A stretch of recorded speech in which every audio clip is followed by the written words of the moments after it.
Yeah, hi, I'm Roy from New York, and I'm going to be milling a log today from one of the trees that came down during Hurricane Sandy. So you'll see behind me there are two logs that I've set up, and they have shelving put on top of them to give me a platform for cutting. Okay, so it's a two-step process right now to create the board, so bear with me and let's hope it all works out, including the chainsaw starting.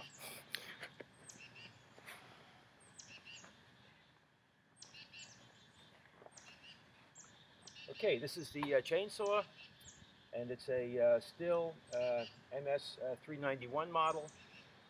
This is the milling attachment that goes on it, 25-inch bar with a special rip chain on it. So let's get going.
Okay, this portion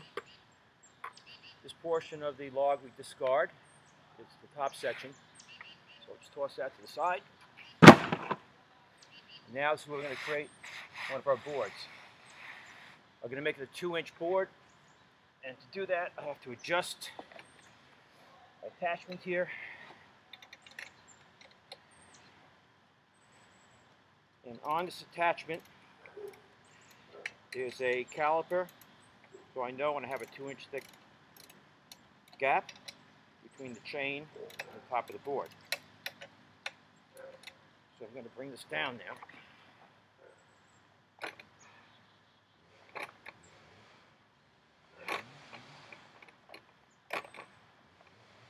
Okay, that's 2 inches right there. I'll just tighten it up.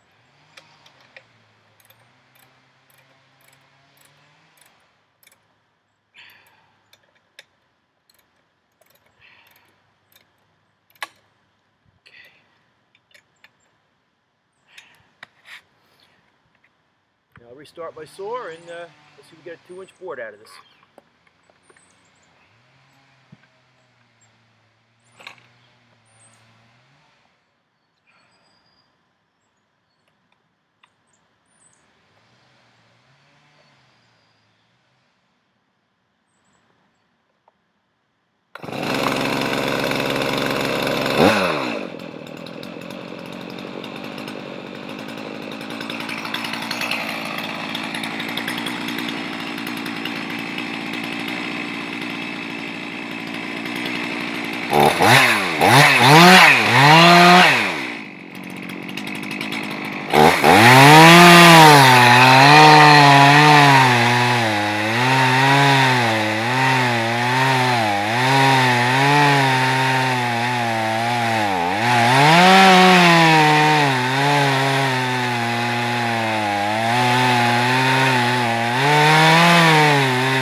Okay, there you have it.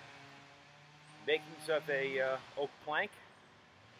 And behind me, you see one I made last year.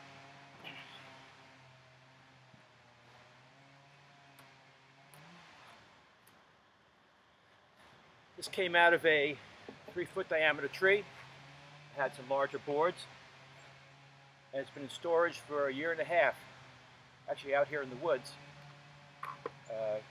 drying out. And it's ready to be used at this point. You see I put some tar on the ends to keep it from warping. So that's the process.